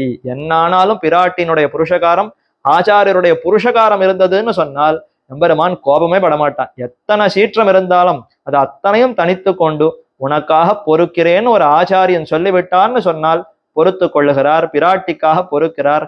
ஆகவே தான் ஆச்சாரியனை பற்றி எம்பெருமான பற்றினோம்னு சொன்னால் அவருடைய சீற்றத்துக்கு இலக்காக மாட்டோம்னு ஸ்ரீ வைஷ்ணவ சம்பிரதாயத்துல ஆச்சாரியர்கள் தெரிவிக்கிறார்கள். அப்படிப்பட்ட இந்த அசுரத்தன்மை, அந்த குணங்கள்ங்கிறது அவ்வளவு ரொம்ப கொடுமையானது. எம்பெருமானுக்கே அப்படி சீற்றத்தை விளக்கக்கூடியதாக இருக்கிறது. திரிவிதம் நரகஸ்யைவ நரகஸ்ய ஏதத் துவாரம் நாசனம் ஆத்மனஹ காமக்ரோதஸ்ததா லோபஹ தஸ்மாது ஏதத்ரயம் தியஜேத். சரி, இப்ப எல்லாம் சொல்லிட்டார். அசுரத்தன்மைக்கு உண்டான பலன் என்னன்னு தெரிவிச்சுட்டாரே. இப்ப அசுரத்தன்மையிலிருந்து எப்படி மீளுகிறது, அதை விட வேண்டும், கைவிட வேண்டும்னா அதற்கு என்ன வழி, அதையும் கண்ணன் தானே தெரிவிக்கணும். அதுதான் தெரிவிக்கிறார். 3 விதத்துல நரகத்துக்கு வாசப்படி இருக்கு. நரகத்துக்கு போய் அனுபவிக்க வேண்டும்னா ஒரு வாசப்படி இல்லையா, 3 வாசப்படி இருக்கிறது. இந்த வாசப்படிகள் எல்லாம் போகாதபடி அவர்கள்லாம் திரும்ப வேண்டும். கோபம், காமம், பேராசை. காமம்னு சொன்னால் எல்லா விஷயங்கள்லையும் விருப்பம். குரோதம்னு சொன்னால் இந்த விருப்பத்தை அடைவதற்கு தடையாக இருக்கிறது யாரோ அவர்கள் பேரில் ஏற்படக்கூடிய ஒரு வெறுப்பு, ஒரு கோபம். அந்த ஒரு எண்ணம் தான் கோபம். என்னுடைய விருப்பத்தெல்லாம் அடைய முடியாதபடி யார் தடுக்கிறார்களோ அவர்களிடத்துல ஏற்படக்கூடிய ஒரு உணர்வு இருக்கிறது, அதுதான் கோபம்னு. அப்படியே கொந்தளிச்சு போய் நீ தடுக்கிறியா, நீ ஒன்னாலதான் எனக்கு இது கிடைக்கலையா, உன்னை விட்டேனா பாருன்னு அவர்களை எதிர்த்து கொண்டு போறோம்னு சொன்னா அதுதான் கோபம். அந்த கோபம், ததா லோபகா, பேராசை என்கிற இந்த 3ம் நரகசிய ஆசுரத்தன்மையாகிற நரகத்திற்கு நாசனம், ஆத்மாவையே அழிக்கவல்ல 3 வகைப்பட்ட காரணமாகும். அப்ப திரிவிதம் துவாரம்னு சொன்னால் 3 வாசப்படின்னு சொன்னேன். அதாவது 3 விதமான காரணங்கள். அப்ப இந்த 3ஐயும் நம்ம இடத்துல வைத்துக்கொண்டு வளர்க்கிறோம்னு சொன்னால் நிச்சயம் அசுரத்தன்மை பொருந்தியவர்களாகத்தான் ஆவோம். அப்ப விஷயங்கள்ல விருப்பம், அதே போல அதை தடை செய்பவர்களிடத்துல ஏற்படக்கூடிய கோபம், அடுத்தது பேராசை. எல்லாம் எனக்குத்தான் வேண்டும், எல்லா நன்மையும் எனக்குத்தான் ஏற்பட வேண்டும், மற்றையோர்களுக்கு நன்மை ஏற்பட்டாலும் பொறுத்து கொள்ளாமல் இருத்தல். இப்படிப்பட்ட குணங்கள் எல்லாம் நரகத்திற்கு கொண்டு போய் விடும். நரகம்னு இவ்விடத்துல சொல்லப்படுவது அசுரத்தன்மை. மேலே மேலே அசுரத்தன்மையை வளர்த்து கொண்டு சம்சாரத்துல சிக்கி இங்கேயே அனுபவித்தல். நரகம்னா இன்னும் ஏதோ நரகப்பட்டணத்துக்கு போய் அனுபவித்தல்னு இல்லை, இந்த சம்சாரமே கொடிய நரகம் தானே. இந்த நரகத்திலேயே சிக்கி கொள்ளுவதற்கு இந்த 3 தான் காரணம். ஆகவே இந்த 3ஐயும் கைவிட வேண்டும்னு கண்ணன் வழியும் தெரிவித்தார். ஏதைர் விமுக்தஹா கௌந்தேய தமோத்வாரை ஸ்திரிபிர்நரஹா ஆச்சரத் ஆத்மனஹா ஸ்ரேயா ததோ யாதி பராம் கதிம். அடுத்த ஸ்லோகத்திலேயே தெரிவிச்சுட்டாரு. இப்ப இவ்வளவு நேரம் கோபமா சொன்னவர் 2 ஸ்லோகம் கோபப்பட்டார், அடுத்து இது அத்தனையும் விட்டுட்டான்னு சொன்னால் அவன் உயர்ந்த கதியை அடைகிறான். கௌந்தேய குந்தி புத்திரனே என்று ரொம்ப அன்போடு நம்முடைய அத்தை பையன் அல்லவா, அப்படி ஆசையோடு கூப்பிட்டு தமோத்வாரைகி, என்னை பற்றிய விபரீத ஞானமாகிற இருளுக்கு காரணமான காமக்ரோத லோபங்களாகிற 3லும் விடுபட்ட மனிதன் ஒருத்தனுக்கு விஷயங்கள்ல பற்றில்லை, அதே போல கோபம் இல்லை, பேராசை இல்லைன்னு சொன்னால் அவனுக்கு என்ன ஏற்படுகிறதா? என் விஷயமான அறிவை பெருகையாலே என்னிடம் அனுகூலனா இருக்கைக்கு உறுப்பான தனது நன்மைகளை முயற்சிக்கிறான், முயற்சி கொள்ளுகிறான். அதற்கு பின் மேலான பிராபியமான என்னையே அடைகிறான். அப்ப இந்த மூன்றையும் கைவிட்டவன் என நன்னா தெரிந்து கொள்ளுகிறான், அறிகிறான், ஆசையை வளர்த்துக்கிறான், எனக்கும் அவனிடத்துல அன்பு அதிகமாகிறது, என்னையே வந்து அடைகிறான் என்று அத்தை சொல்லி சாஸ்திர விதி முத்ருஜ்ய வர்த்ததே காமகாரதா நச சித்திம் அவாப்னோதி ந சுகம் ந பராம் கதிம். சாஸ்திர விதிக்கு யாரெல்லாம் உட்படவில்லையோ, அதை மீறி நடக்கிறார்களோ அவர்களுக்கு என்ன ஏற்படும்? தன்னுடைய இஷ்டப்படி விருப்பப்படி ஒருத்தன் நடக்கிறான், சாஸ்திரத்துக்கு வசப்பட்டு நடக்கவில்லைன்னு சொன்னால் நச சித்திம் அவாப்னோதி, இந்த உலகத்திலையும் அவனுக்கு நன்மை ஏற்படாது, மேலான உலகங்கள்லயும் அவன் போய் அனுபவிக்க மாட்டான், மோட்சமும் கிடைக்காது. ந சித்திம் அவாப்னோத்தின்னா அவனுக்கு எந்த விதமான பயன்களும் கிட்டாதான். இந்த லோகத்து பயனும் கிட்டாது, மறுமையில் சுவர்க்கம் முதலான பயன் எதையும் அவன் அடைவதில்லை, இம்மையில் இன்பத்தையும் அடைவதில்லை, மேலான கத்தியையும் அடைவதில்லை. சாஸ்திரத்துல கூறப்பட்டபடி ஒருத்தன் நடக்கவில்லைன்னு சொன்னால் இந்த உலகத்துல அவன் சுகப்படலாமேன்னு நமக்கு தோணலாம். என்ன சுகப்படலாம்? கண்டிப்பா அவன் சுகமே பட முடியாது. அந்த சுகம்ங்கிறது ரொம்ப தாழ்ந்தது, எவ்வளவு காலத்துக்கு நீடிக்கும்? எல்லாம் அப்படி ஜல புத்புதம், ஜலத்துல ஏற்படக்கூடிய நீர் குமிழி போல சில காலத்துக்கு இருக்கும், அல்பமாய் அஸ்திரமாய் மறைந்தே போய்விடும். அப்ப இந்த உலகத்து நன்மையும் அவனுக்கு நீடித்ததாக நிறைந்ததாக இருக்காது. எப்ப சாஸ்திரத்துல கூறப்பட்ட வழியே அவன் கடைபிடிக்கலையோ ஸ்வர்க்கம் முதலான பலன்களும் அவனுக்கு கிட்டாது, அடுத்து வைகுந்தம் கிட்டவே கிட்டாது. அப்போ இந்த லோகத்துக்கும் அவனுக்கு பயன் கிட்டாது, மறுமையான அந்த லோகங்கள்லயும் அவனுக்கு பயன் கிட்டாது, அதே போல உயர்ந்த மேலான கதியும் அவனுக்கு கிட்டாது. ஆகவே சாஸ்திரத்துக்கு கண்டிப்பாக கட்டுப்பட்டுதான் இருக்க வேண்டும். தஸ்மாத் சாஸ்திரம் பிரமாணம் தே காரிய அகாரிய வியவஸ்திதௌ ஞாத்வா சாஸ்திர விதானோக்தம் கர்ம கர்த்தும் இஹார்ஹசி. இப்ப கடைசியில கொண்டு எங்க முடிக்கிறார்னா, அர்ஜுனா இப்ப சாஸ்திரத்துக்கு நீ கண்டிப்பா வசப்பட வேண்டும், சாஸ்திரத்தை தான் நீ பிரமாணமாக கொண்டு இதை செய்யலாம் இதை செய்யக்கூடாதுன்னு வரையறுத்து கொள்ள வேண்டும். அப்ப சாஸ்திரம் பிரமாணம்னு சொல்லிவிட்டால் உனக்குன்னு விதிக்கப்பட்டிருக்கிற யுத்தத்தை நீ தானே செய்யதாக வேண்டும். இந்த போரை செய்து எதிரிகளை எல்லாம் வீழ்த்தி இந்த ராஜ்யத்தை கைப்பற்றி நன்றாக செம்மையாக ஆட்சி புரிந்து அனைவரையும் ரட்சித்தல்ங்கிறது உனக்கு இருக்கிற கடமை. சாஸ்திரத்துல அது உனக்கு கடமைன்னு கூறப்பட்டிருக்கிறது. ஆகவே நீயும் சாஸ்திரத்துக்கு வசப்பட்டவனாய் இந்த காரியத்தை செய்வாயின்னு அதை குறிப்பால உணர்த்துகிறார். சாஸ்திரம் பிரமாணம், அனைவருக்கும் சாஸ்திரம் தான் உயர்ந்த பிரமாணம். அதை அடிப்படையாக கொண்டுதான் இது எனக்கு காரியம், இது நான் செய்ய தகுந்தவை, இது நான் செய்ய தகாதவை என்று அதை வேறுபடுத்தி அறிந்து கொண்டு சாஸ்திர விதானோக்தம் கர்ம கர்த்தும் இஹார்ஹசி, சாஸ்திரத்துல கூறப்பட்டபடி அந்த காரியங்களை நாம செய்ய வேண்டும் என்று தெரிவிக்கிறார். அவனை அடைய உபாயமான தர்மத்தையும் உள்ளபடி அறிந்து இக்கர்ம பூமியில் அக்கர்மத்தை இந்த தத்துவ ஞானத்தையும் கர்த்தும் அருகசி கை கொள்ளத்தக்கவன் ஆகிறாய். அப்ப ஞானம் பெறுவதற்கும் அதே போல அனுஷ்டானம் செய்வதற்கும் இரண்டிற்கும் பிரமாணம் எதுன்னு கேட்டால் சாஸ்திரம் தான். சாஸ்திரத்தை வைத்து கொண்டுதான் ஆத்ம பரமாத்மா என்னன்னு பிரித்து பார்த்து அறிந்து கொள்ள வேண்டும். அறிந்த பிற்பாடு பரமாத்மாவை அடைவதற்கு வழி நானே தியானம் செய்யலாமான்னு கேட்டா அதுவும் அதே சாஸ்திரத்துல கூறப்பட்ட வழிகளைத்தான் நாம கடைபிடிக்க வேண்டும். அப்ப ஞானத்துக்கும் அனுஷ்டானத்துக்கும் இரண்டிற்கும் பிரமாணம் சாஸ்திரம் என்று சொல்லி, ஆகவே அர்ஜுனா நீயும் அந்த சாஸ்திரத்துக்கு வசப்பட்டவனாய் எனக்கு விருப்பத்தை என்னுடைய விருப்பத்திற்கு பாத்திரபூதனாய் இருந்து கொண்டு இந்த கர்மயோகத்தை செய்வாய்னு சொல்லி இந்த அதாவது இந்த அத்தியாயத்தை நிகமிக்கிறார். ஆகவே இது ரொம்ப உயர்ந்த இந்த தெய்வாசுர விபாக யோகம் என்று இந்த அத்தியாயத்திற்கு பெயர். தெய்வத்தன்மை பொருந்தியவர்கள் யார், அசுரத்தன்மை பொருந்தியவர்கள் யார்? அர்ஜுனா நீ தெய்வத்தன்மை பொருந்தியவன் தான். ஆகவே நீயும் சாஸ்திரத்துக்கு வசப்பட்டிருப்பவனாய் உன்னுடைய கர்மயோகமான இந்த யுத்தத்தை செய்து என்னுடைய ஆனந்தத்திற்கு நீ வழிவகை செய்வாய், என்னுடைய ஆனந்தத்தை பெறுவாய் என்று கண்ணன் பெருமான் உபதேசித்தான். ஆகவே நாமும் அந்த சாஸ்திரத்துக்கு வசப்பட்டவர்களாய், ஆச்சாரியர்களுக்கு வசப்பட்டவர்களாய், அவர்கள் எப்படி உபதேசிக்கிறார்களோ அதை கேட்டு அதை நன்றாக உறுதி கொண்டவர்களாய் இருந்து அனுஷ்டானத்திலையும் கொண்டு வர வேண்டும் என்று பிரார்த்தித்து கொண்டு அமைகிறேன். ஸ்ரீயக்காந்தாய கல்யாண நிதயே நிதயேர்த்தினாம் பிருந்தாரண்ய நிவாசாய பார்த்தசூதாய மங்களம். ஆழ்வார் திருவடிகளே சரணம், எம்பெருமானார் திருவடிகளே சரணம், ஜீயர் திருவடிகளே சரணம்.